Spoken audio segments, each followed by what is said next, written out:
Hey guys, Iggy the Realtor here with Summit Ridge Group in Colorado Springs. I want to shoot a quick video to tell you the few steps that it takes to sell your house for the most amount of money possible while having a lot of fun and not getting stressed out. It can be fun, it can be easy, so let's go and see how that's done. Step one is super important and has nothing to do with the actual sale. Step one is to figure out what you're going to do next. Are you going to stay here in town and I can help you find another house? Are you moving cross country? Are you going to end up renting an apartment? Are you moving out of the country as a whole? Are you going to stay with your parents? What's next? This is something that you definitely need to have buttoned down before you ever consider selling your house. Having that action plan is super important, and trying to figure this out as you're in the process of selling a house is probably one of the most stressful things you can do to yourself. Step two, start packing. You're going to be moving soon, so it makes sense to start packing boxes sooner than later. Anything that you intend to keep, start packing into boxes and putting it into a storage unit. If you need any help with this, consult with your realtor, and maybe they have a storage unit that they already rent, or maybe they have a box truck or something like that that they can help you with, but go ahead and start packing. This is the perfect time to declutter, throw away all the things that you don't need, and start to itemize your possession for what is and what isn't important. Anything that you don't need daily should probably start to get packed into boxes and start leaving your house to make room for the next steps. Step three, you know that honey-do list that your wife's been bugging you about, or that you've been telling your husband to do for years now? These are the holes in the drywall from the picture that fell off or whatever. This is the wrong sheen of paint that keeps flashing on your wall. This is the missing cabinet handle. This is the broken shelf. This is the scuffed up vanity. This is the missing caulk around the bathtub. This is the missing grout between the tiles. This is the dirty carpet. All these little things. We're not talking about doing a remodel here, not at all. We're just talking about little things that people normally put off because it doesn't bother them. Definitely want to start addressing these before you put your house on the market. What's a couple $100 in a few hours to you could definitely be a big turnoff to a potential buyer, and you don't want to do that during the course of the sale, so start focusing on those things now. Step four, am I going to sell your house, or are you going to do it on your own? Just kidding, I'm probably not even in your state, but if I was, I'd be happy to help. Now listen, for sale by owners are not impossible. I know as realtors, we tend to downplay for sale by owners. A lot of realtors make a living just looking for sale by owners to take over as listings. As an owner, depending on your level of expertise, you could absolutely save yourself the realtor fee by selling the house yourself. However, don't underestimate the amount of experience and work that it takes to actually sell a house and get top dollar for it. So if you do have experience in the real estate market, if you do have experience in contracts, in the platforms that we use, in ways to get it out to the public, by all means, go ahead and list it yourself. But for the vast majority of people that have other jobs other than selling this house, hiring a realtor probably makes sense. So what I would encourage you to do next would be to interview at least 3 different agents. When interviewing agents, I would suggest interviewing agents from different brokerages. Before we get into that, if you guys could do me a massive favor and just click subscribe on my channel, it helps us in a massive way. It helps me make more videos, helps me get more information out. I truly appreciate it. Now, this would be a good time to ask your friends and family about good experiences they've had with agents and maybe take some referrals. You know, as a real estate agent here in the Springs, I got to tell you that referrals are probably my favorite thing about this business. Being able to help a family and then have my business carry on because of the good job that I did is amazing. So in turn, definitely ask your friends and family for who they would suggest to work with, because those might be your best resources. However, if you don't really know anybody in town, I would suggest maybe going on websites like Zillow and check out some of the top producers in your area. Whatever it is that you do, definitely talk to at least 3 realtors and kind of ask them all the same set of questions. The questions I would ask would be the following. First of all, how long have you been a real estate agent? You know, there is no right or wrong answer because everybody starts somewhere. Just something to consider though is just because an agent has 20 or 30 years of experience doesn't make them an amazing realtor. The effects of burnout in this industry are very, very real, and somebody with a ton of experience might not come with the same level of hunger or motivation that a newbie does. In turn, you might also find very, very seasoned agents who are absolute top-notch professionals in this field, and you might not be able to find anybody better. But just understand that, you know, just tenure, just years in the business does not always equal quality of service. Now, if you're interviewing a newer agent, just know that their lack of experience might actually work to your advantage. If you're working with somebody that's brand new, think of them as almost like a diamond in the rough, but definitely get a good idea of what their motivation is. If you get the feeling that this is somebody that's in it for a quick buck, probably move on right at that point. But if you're sitting across from a person that's sincere and genuine and is eager to learn and is eager to help you, you might just have the best agent that nobody's heard of yet. Now, if you're talking to a seasoned agent, somebody that's been in the business for 3 years or more, ask them the following questions. How many sales do you close a year? Are those sales that you personally close, or are you on a team and you're taking credit for all the team sales? How many sales are on the listing side? How many sales are on the buyer side? How many sales in my zip code? How many sales in my subdivision? Have you ever sold this floor plan? If you're dealing with somebody that's been in the business for many years and closes a lot of deals, chances are they've seen your floor plan more than once. And a great agent has probably sold it more than once. So just ask them those very honest questions. So regardless of whether you're talking to somebody that's brand new or somebody that's been doing it for years, ask them a very specific question. Ask them, what is your marketing plan for my house? There should be some similarities between all agents, but all agents are definitely not the same. There's agents out there that'll put your house on the MLS with cell phone photos, and then that's about it. And then there's agents that will absolutely turn every single rock over to find you the most offers humanly possible. So ask the question, hey, is my house going to be on our MLS? Is my house going to be on multiple MLSs? Which websites will my house be on? Is professional photography and videography included in your commission? Is staging or staging consultations, are those included in your commission? What is your commission? Are there any additional fees on top of the commission? This is something that I personally find kind of frustrating, because agents will agree to a certain percentage, whatever it may be, but then you come to find out that there's also a $500 admin fee, or a $500 transaction fee, or a $1,000 marketing fee. Here in Colorado, at least, which is obviously the state I'm most familiar with, as long as you have it in your agency agreement, it's legal. So agents can charge you, X% commission plus whatever dollar figure for whatever fees they come up with, but really it's just an addition to their commission. So just find out, is your agent charging you a true 6% or 5% or 4%? How much of that is being paid out to the buyer's agent? An important question to ask your listing agent is, what happens in the event that that agent also finds the buyer for your property?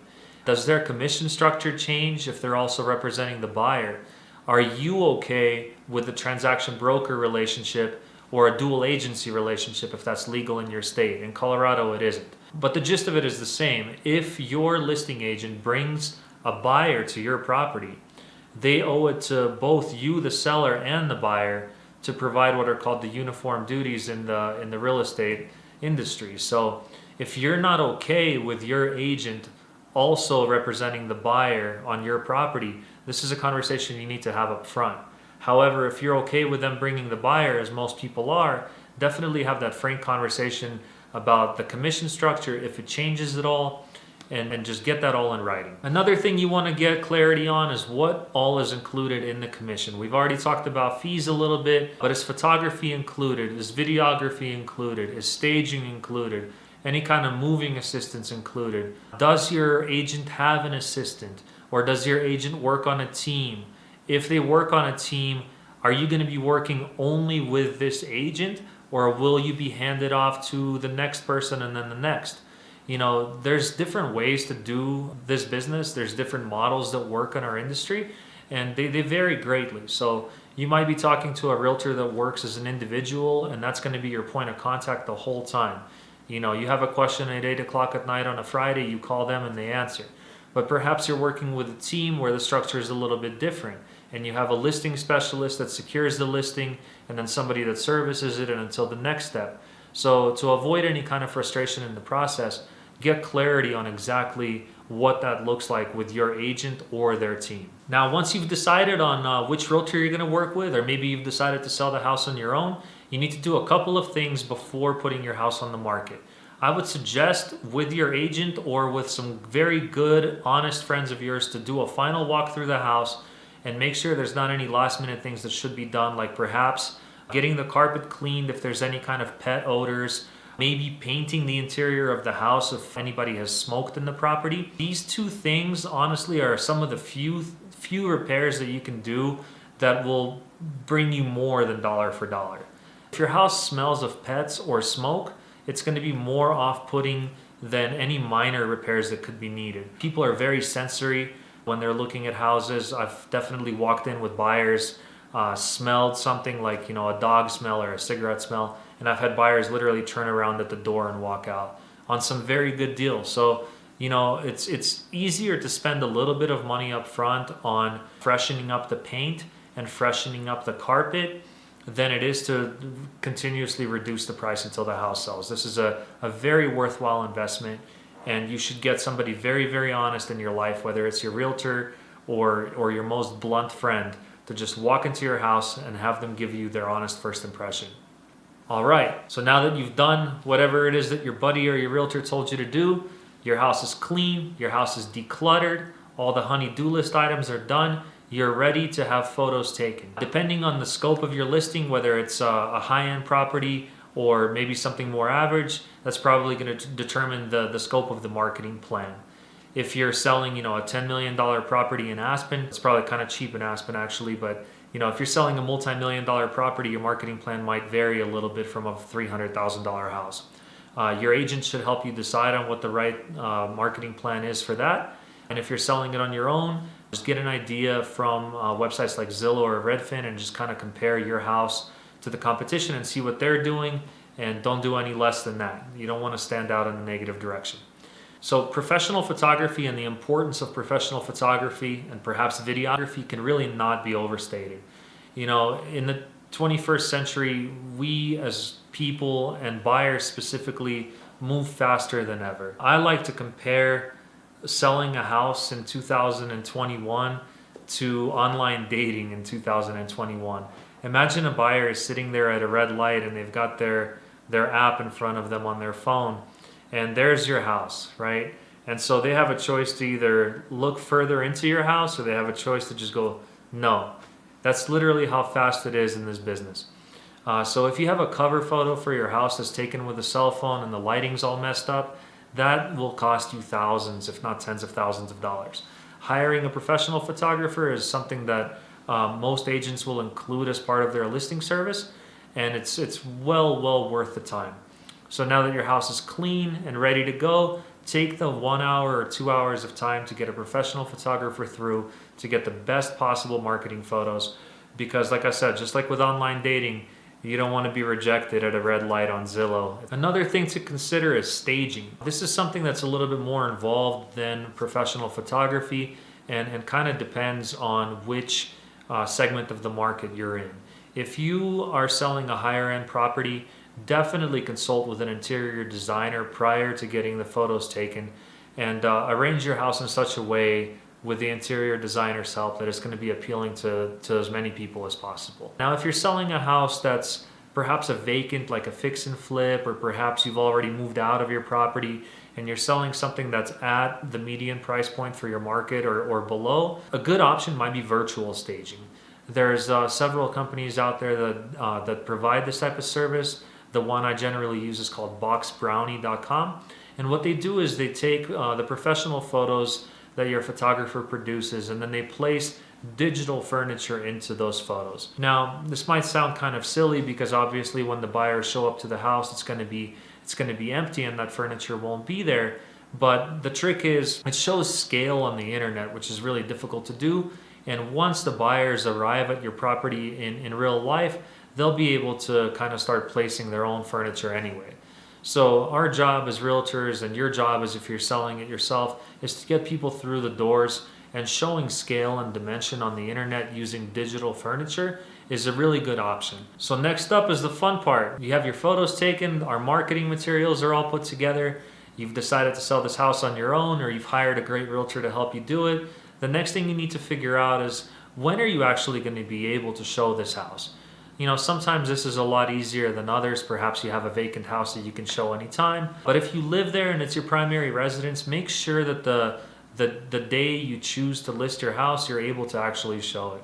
This is important for a number of factors. New listings on the market hit the hardest, meaning that they go to people's inboxes from all the different websites that they might be signed up on. People are going to get alerts on their phones, they're going to get push notifications. When you have a new listing on the market, it's like a hot commodity. So whenever it is that you list a house, consider this strategy. This is something that I like to do. In my perfect world, I'll list a house on the market on a Thursday late at night. That means that there won't be any showings Thursday night, but the showings can start Friday morning. So what happens is overnight into Friday, our listing saturates the internet and goes far and wide to every website that any buyers could possibly be on. We're going to allow showings Friday, and then we're going to do an open house Saturday and Sunday while allowing showings the whole day. If you live at the house, maybe this would be a good day to book a couple nights at a hotel or get away with your loved ones, or maybe just plan to do something somewhere else all day to allow as many buyers as possible to come through. I think it's important to allow at least 3 days of showings. That way you're able to get as many buyers through as possible, taking into account the fact that people work varying schedules, and not everybody can get there in the first hour on the market. So do yourself a favor and give yourself the amount of time that's needed to get a proper amount of people through the doors, so that you can hopefully end up with more than one offer. And then comes the fun part. You've got an offer, you've got 2 offers, you've got 15 offers in your hand now at the end of this weekend, hopefully, if you've done everything right. And it's time to decide which offer is going to become a contract to sell. This is the place where really good listing agents excel in helping their sellers make the right decision based on more things than just price. There's a lot of factors in a real estate contract other than just the number on the contract.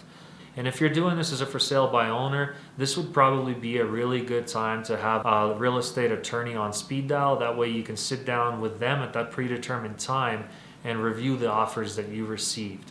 So once you've decided which buyer it is that you're going to work with, and you've ironed out all the details of the contract, all the deadlines and terms, you figured out the final sales price, you figured out the closing dates, this is going to be the part of the process that real estate agents truly earn their commission through, and the part that most sellers start to understand that perhaps they don't know as much about selling a house as they thought. You're going to have home inspectors, you're going to have most likely some contractors involved, there's going to be an appraisal more likely than not. Chances are there will be a buyer's agent on the other side of the deal. Now you're moving, the buyer's moving, everybody's under some level of stress. Large sums of money are involved. And so this is really the most delicate part of the process, and it's the most important part to get right. Finding a buyer can sometimes be challenging. In today's market, it's the easiest part. So being able to confidently walk through the entire contract process, which, depending on the state you live in, could be anywhere from, 3 weeks to 2 or 3 months, depending on your property. It's really important to have the right guidance and the right help for those steps. But hopefully, if you've done everything right up until this point and you have somebody that's able to help you through the contract process, these are the general steps you need to follow in order to get the most amount of money possible on the sale of your home. And hopefully you're working with somebody that's making it fun and stress-free for you. If you have any questions for us, reach out to us through this YouTube channel. If you're looking for a property in Colorado, we're more than happy to help. And if you have any suggestions for further videos or more details on anything else, just holler at us. Thank you so much. Hope you enjoyed.